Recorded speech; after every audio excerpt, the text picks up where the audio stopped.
So in this video, I want to show you how I made these pretty bookmarks, and it's a technique that you can use to make pendants and anything else that you want to make. I was at a family dinner over Easter, and my daughter-in-law had the most beautiful napkins. So I asked her if I could have a few. I said, I think I can transfer that onto clay. So that's exactly what I've done. And it took a few tries to get the technique right, but it worked really well, and I'm quite happy with them. So I thought I'd show that to you today. I'm using Primo clay. You need a good sticky clay. I haven't tried it on any other brands, but this is what I'm using, is Primo clay. And to demonstrate, I'll do bookmarks, but like I said, you can do pendants. This is one that I actually went back with some Prismacolor markers and bumped up the color a wee bit because it came out a little bit faded. So I have some bookmarks that sort of came out faded also from my first tries, and I'll show you how to play with your markers afterwards. This one I coated with liquid polymer clay, Kato clay, and it's a little bit tricky because your first coating, you're going to see all the little bits of paper that didn't get caught. But so you're probably going to want, if it's a pendant, you're going to want to seal it with something. Second coat seemed to seal all those little bits of paper in pretty good. So I'm pretty happy with that. You're going to see when we remove the paper, this is a really durable finish. I just scrubbed and scrubbed and scrubbed with my hands to remove the paper, and paper came off and the ink stayed on. The other thing to be aware of, I'll show you on this one, on these napkins, and these ones came from Costco, and you can buy pretty napkins almost anywhere. But all along the edge, it's got a little perforations. And it's really unfortunate because some of the pretty pattern is there. But this is what happens when you use the area with the perforations. So I will probably take my markers and just go in and sort of clean that up a little bit. But mostly I think what I'll do is just avoid the perforation area because it's problematic. But anyway, so let's get started. So all you're going to need is your Primo clay. And for the bookmarks, I've rolled it out on the third thickest setting of my pasta maker. And I've cut it already into a 4 inches long. But your length is really up to you. 4.5 inches is what these are. So I thought that was pretty close to ideal. These are a bit bigger, but I mean, it's really up to you. So I have my clay here prepared, and I'll just straighten that out a little bit. It's a bit crooked, but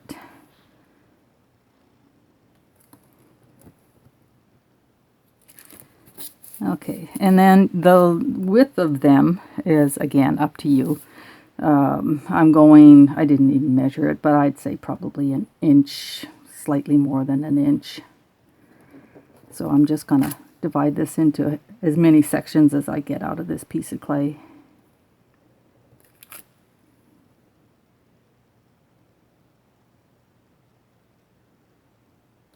So I think these would make wonderful gifts, and wouldn't these be beautiful as a wedding shower or wedding favors at a wedding table? They'd be just awesome.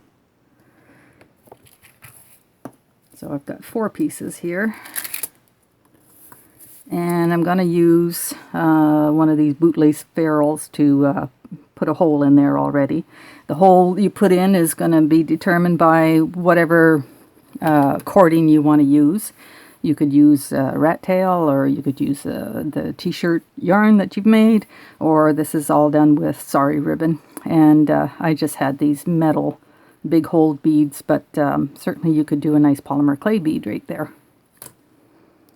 So either use something like this, or a good sturdy straw will do the job also. So I'm going in, I'm going to leave at least 1/8 of an inch for strength. And I bake these for at least an hour, my usual hour and 6 minutes that I set my oven at, because you want them to come out very flexible. So if you can see, it's quite bendy, so it's not going to break.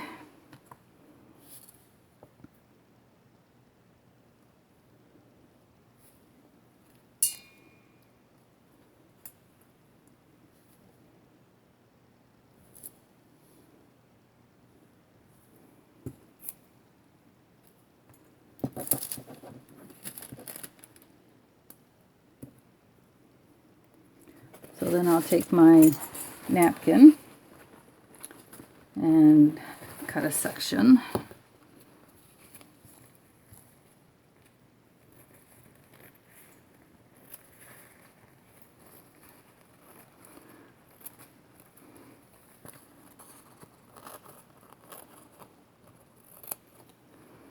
And I find these napkins have at least 3 plies to them, so I remove 2 of the plies. And the best way to do that is on your cut edge, and I'm going to have to bring that a little closer to me so I can see, but sometimes you can just sort of work that edge a little bit with your fingers and get it started. And let's see here.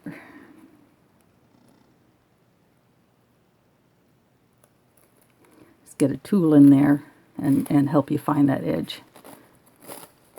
So you just want the top edge. You can do it with two layers too, but one layer you'll be able to burnish it better.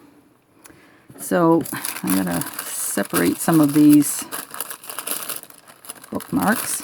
Take them from this side here.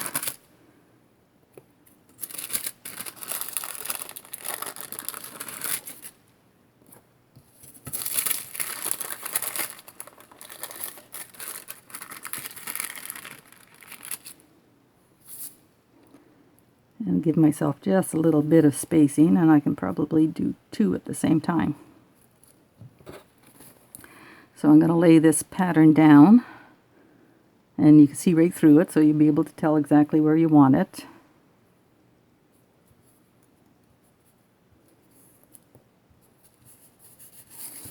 And just cut off the excess.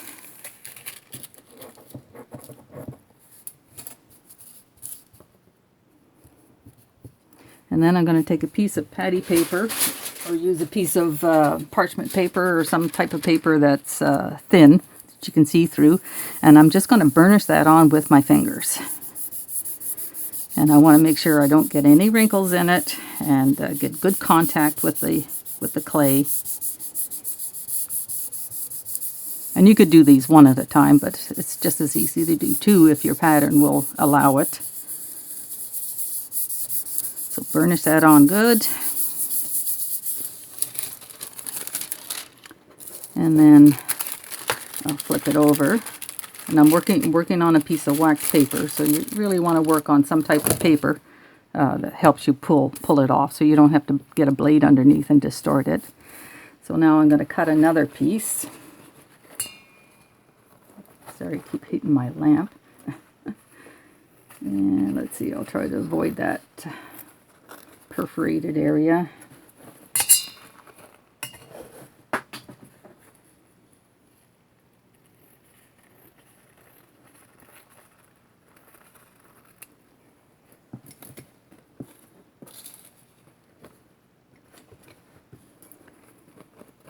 And again, I'm going to find that edge.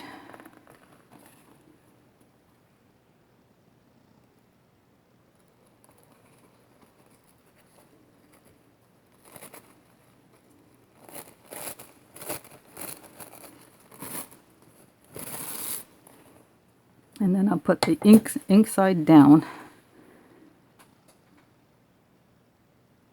Okay, let's see here. I want to get as much of this pattern in there as I can.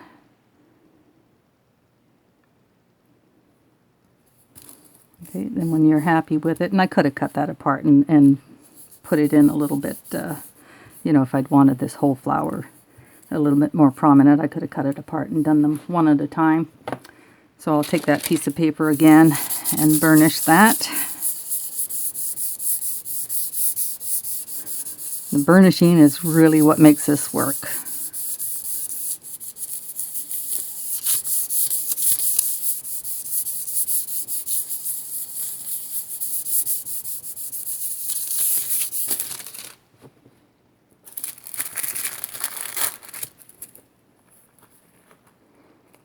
I'll cut off the excess.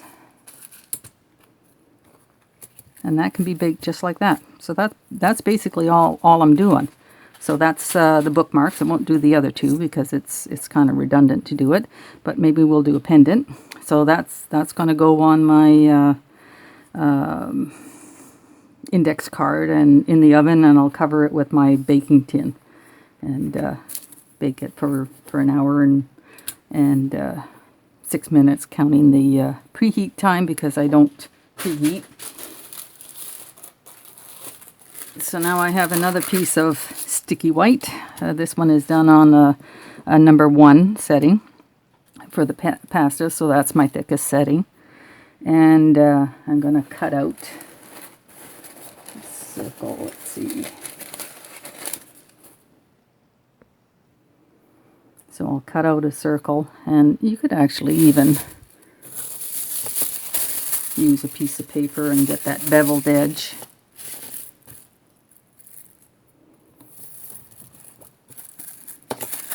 Or a piece of plastic, I mean.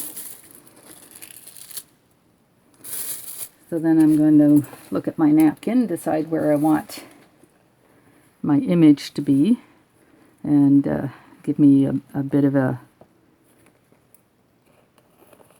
smaller section to put on there.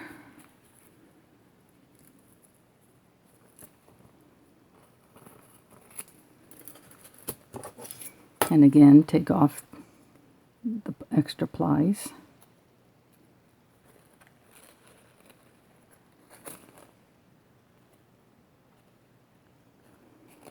See, now that one just took the back ply, so I got to get one more out of here.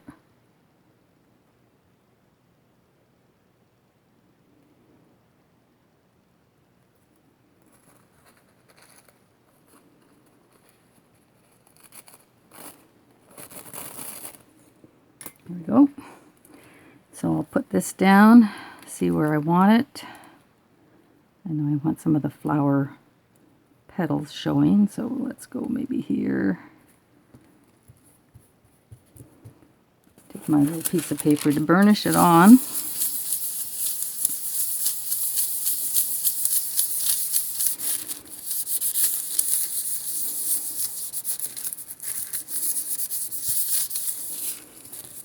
Now I'm going to peel it off of here so that I can trim it a bit.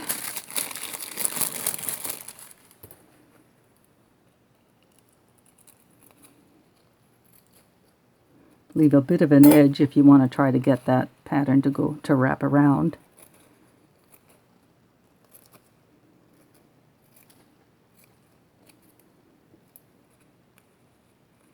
And you don't want to leave too much of this paper on here because I found that what it was doing was pulling against the pendant when it was curing, and it sort of caused it to lift a little bit, and I didn't get as good an impression. Okay, so what I'm going to do now is I'm going to actually put it on my domed baking form first. I bought these in a bead store. They were big cabochons for, I'm not really quite sure what you would have used them for, but it was almost like a belt buckle. But they do work great for the larger pendants. I can't get this size to fit on a soda can bottom, but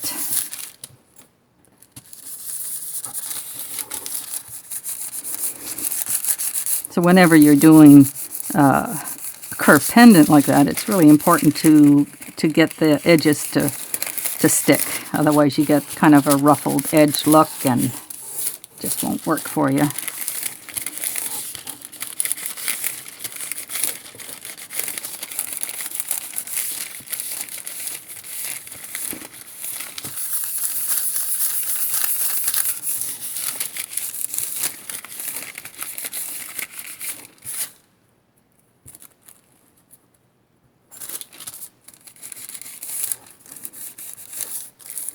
Now I might miss a little bit of color here on the edges. The edges are a little harder to get to conform to the round shape, but that should do it.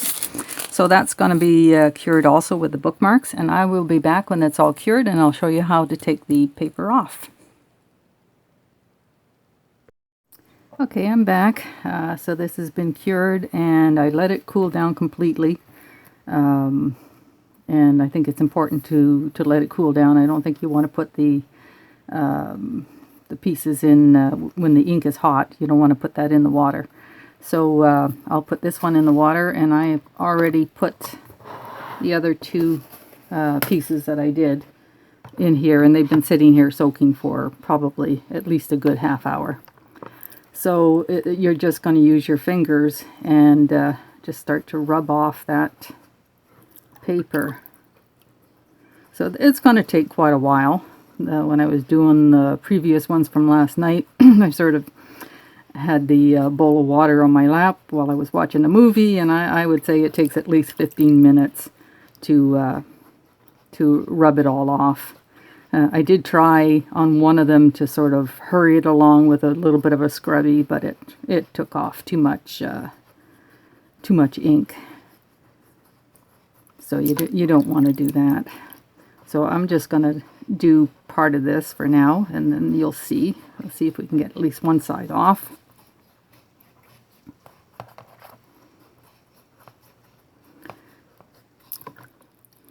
So you want to rinse it off often.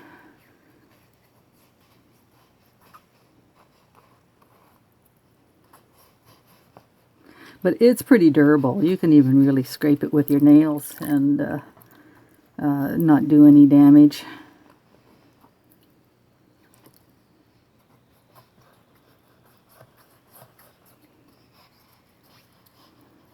The thing with the paper is you're going to find you think you've got it all off, and then it dries and you see little bits of white. So as long as it feels kind of rough, it probably has paper on it. Once it starts to feel smooth, then you'll know you've got all the paper off.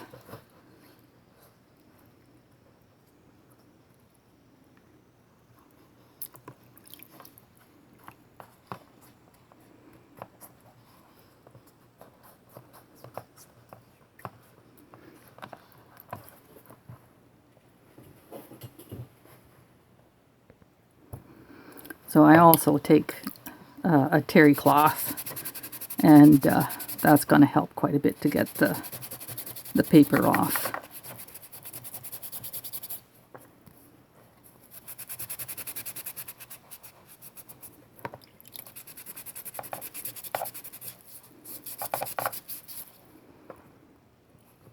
So that's starting to feel pretty good. So that left lots of ink there. I'm really happy with that. I still have to do the other side and the pendant, but that's basically all you do.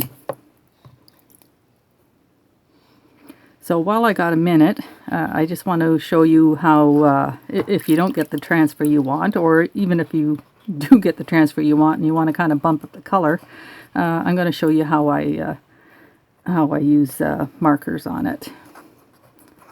So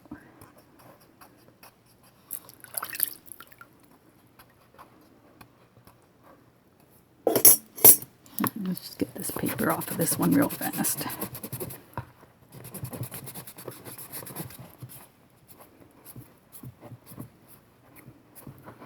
So I don't know about you, but I'm going on the hunt for more beautiful napkins, because this was lots of fun and I really enjoyed it, and I hope you try it and enjoy it too. Okay, so that's pretty much all gone. The terry cloth helps quite a bit.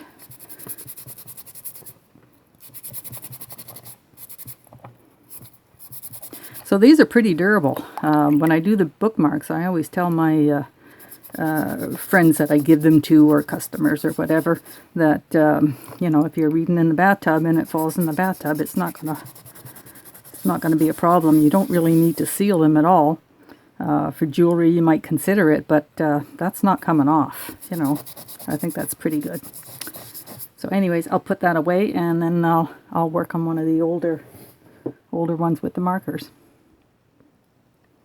So I've got my Prismacolor markers out. You can use the Spectrum Noir, I think they're called, the chameleon ones, any alcohol-based markers.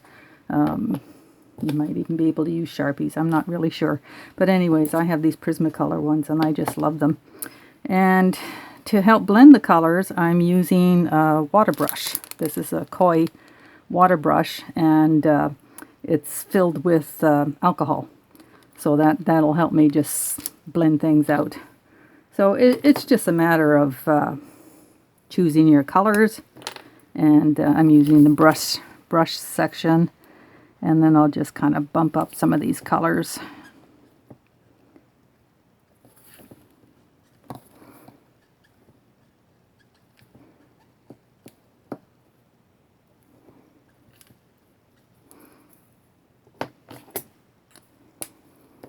And then the water brush with the alcohol in it can really soften those edges, so you'll retain that sort of watercolor look.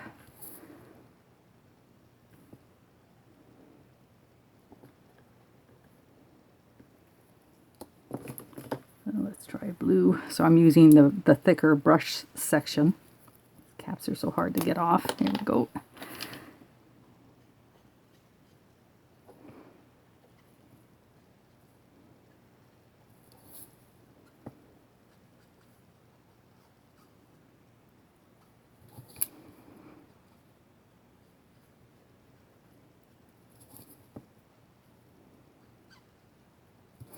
Well, that'll just fill in some of what didn't get transferred.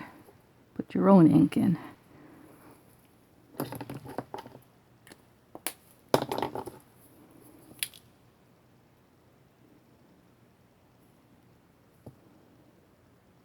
These little water brushes are really nice.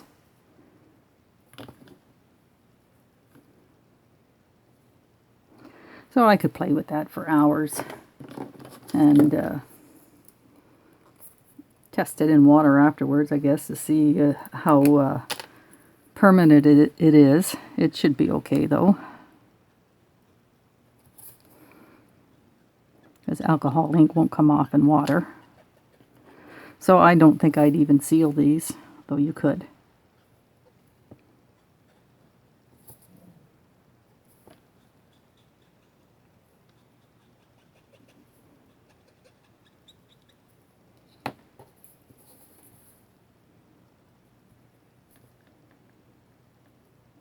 I don't know if you can see that, how that blends that right out.